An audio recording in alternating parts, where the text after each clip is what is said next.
room and they didn't know I was in there because I was getting something, and they were in Graham's office.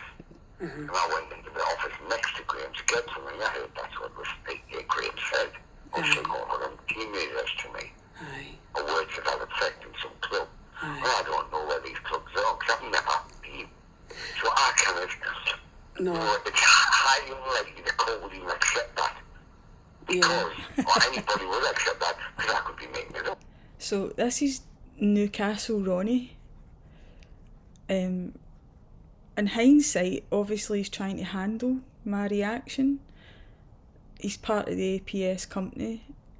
He's also been targeted by the upper management who sent him into the desert for 6 months so that they could predate on his family partner, and this is what the bosses in this APS company do.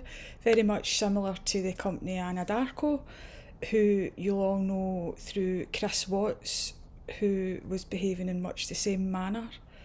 And it was all around about the same time that we had these sort of issues coming up within the oil company, corporate, massive, companies worth billions and trillions of money and contracts. And that's who APS are. They are the Dubai version of Anadarko. They employ thousands of people all over the world.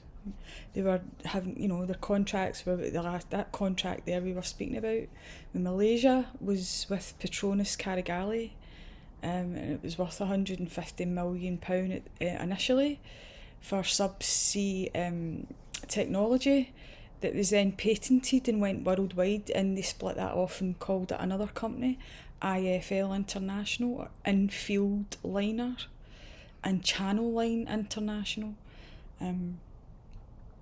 So at the same time, we had the Panama Papers coming out and being exposed, and all of this stuff was being managed and suppressed by the people who are profiting from these crimes. And some people like myself who have stumbled in onto obviously a criminal network. We were being told, this is us being told to keep our mouths shut, and unfortunately, I think they know with me, I'm a loose cannon, as they say. But what you need is fact that they cannot deny, because they're not going to admit nothing. Absolutely none of them. absolutely. So, to the people who have been sort of criticising me, calling me a liar and smearing me or whatever, right, I don't really often acknowledge or answer to that. All I'm doing is presenting evidence on a timeline. So if anybody has got, the time or the inclination to know what's been going on here, it's quite easy to confirm what I've been saying. Does that mean I'm a perfect individual who's got, a perfect track record in my life? No, I'm absolutely not. I've never claimed to be. But I'm certainly not a trafficker or a rapist or a murderer, which these guys are. It's worse than that. You've got is people who are actually doing this for sport. They'll just pick on anybody, and obviously, right, if you've had the privilege, been affected by these people, then it's really difficult for you to empathise, and I get that. But that doesn't give you the right to smear and tell lies about people who are speaking the truth. Okay? Stephen, Nothing. Mickey, they're going to admit absolutely Fuck all. I know, it's the boy code, I know. So, Ronnie was awful confident there, and what he was saying to me was, Tracy, nobody's going to admit anything, right? And later on in the conversation he says to me, you just need to take money and shut up and go away, or you'll never get Stephen back. So he was trying to frame a narrative, right, where I was a jealous ex, when in fact I had ran for my life. I'm still trying to keep my life. The only thing that's keeping me alive at the moment is the fact that I took evidence with me.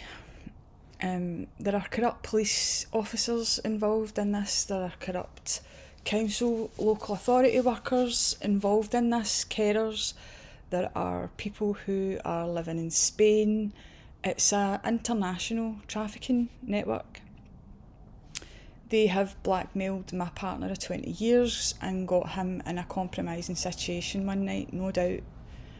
Now that's me putting, giving him the benefit of the doubt and trusting that he had everybody fooled for 20 years, in our lives and in our family and stuff like that. No one that I knew or anybody would ever have suspected that, 20 years down the road, Stephen would have been blackmailed and compromised and put in a situation like this. Due to his own need to feel like a big man like Andrew Tate. Andrew Tate and his pals are going about the internet making ordinary guys feel as though they need to be these fucking, pardon my French, I shouldn't have swore there, but I get angry, because it's really about, trying to make men feel cuckolded, they call it, innit, like simps, and it's all about control and BDSM. So we've got a porn sick, sex addicted, male patriarchy, supremacist organisation network running the planet right now, attacking women in every country, trafficking us left, right and centre. You see the woman in France who's gone through this, she showed her face because she wants people to know, same way as I'm trying to get people to know, same way as Haya tried to get people to know, that her husband was trying to traffic her 12-year-old daughter to MBS. And so here, these people have bought up our sports worlds, and they've got men by the balls through your gambling and your peccadillos and your affairs. And, sisters, it's time to stand up, right? It really is, because this is dangerous stuff. What happened was, do you remember he ended up getting... I had to school Ronnie here. Ronnie was so cocksure in himself that he was putting me in my place. I was just a wee idiot. And do you know what? I kind of am just a wee idiot. I'm just a wee woman from Glasgow. I have absolutely no inclination to go to Dubai. I didn't want to go to Dubai. He was in Dubai for 8 years before I was forced to go there through illness, because my partner was there and my landlord was selling the property. I had nowhere to go. So I was forced to go be with my partner and while I found somewhere else, and that was when I stumbled on all of this stuff. Now, just like Latifah, just like Haya, and just like Harriet Tubman, now, I'm not comparing myself to Harriet Tubman, but what I'm saying is we've all been engaged in something that a situation we were sort of forced into, Latifah was born into a royal family. She never asked to be born into a royal family. I found myself with my partner of 20 years, taking shelter for him, which I had given him over that period of 2 decades, I had never asked or needed for any help for my partner. I've always been the provider of the shelter, which is, it's not the stereotype, is it? But that's a lot of couples in Glasgow. It's if you're poor, it's basically you that owns the house. And so Stephen would live with me and then with his mum, and it was rent free.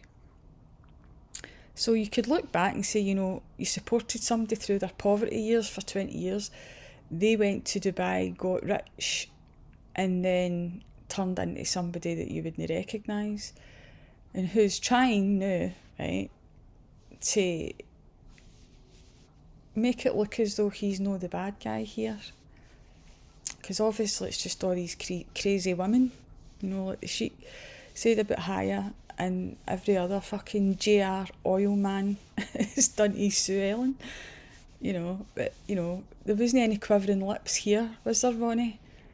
No, just a knowledge of the law, and we corrected you, didn't we? We put you right. And arrested, and it was because of this law of dual criminality, right? The law was changed in 2009, where it's... But you hear his reaction, he goes, oh, like he just knows he's in trouble. Said if you're a UK person abroad having sex with trafficked people, you will be charged with rape under UK and international law. Right? No. Right. This is dual criminality, and it's on the law books. This has been in place since 2009. Right, so let's just hear his... And I was in the next room, they didn't know I was in next, I was getting some... And I was in the next room, they didn't know I was in next, I was getting something, and they were in Graham's office. And I went into the office next to Graham to get something. I heard that's what Graham said. I'll take over him. He knew this to me. Aye. A words that had affected some clue. So this was us discussing. Ronnie had previously said in the conversation, I heard Graham saying that he went and FKD a 14-year-old in the club. I had found pictures on APS phones of young girls who looked about 14, 15, 16. None of the pictures were indecent, but they were in situations with much older men sitting in clubs, and you just knew that behind the kind of frightened sort of forced smiles, that there was fear in their eyes, you know. I just knew something was amiss, you know, because look at Graham Young, right? He's about 48 stone, and he is as sinister looking. If I was a child and he walked into the room, I would run to my parents because he's a scary looking man, you know. So these are men, and they're all big, massive, fat, obese guys, you know, with their bellies hanging away over their genitals, you know, they're disgusting. Sitting with these wee girls that they look about 10, but maybe in reality they're about 14 or 15 or 16. And they're trafficked, and that's the point. And Ronnie thinks that's all right, you know. I don't know where these clubs are. I don't know where these clubs are. Ronnie, I would put it to you that you know just as much as the rest of them, and you think I'm a wee dafty. But you know, I've not got the highest IQ on the planet. You know, I struggle with my cognitive skills now because of my ME, and obviously I've had different injuries inflicted on me over the years, you know, and it's been a struggle.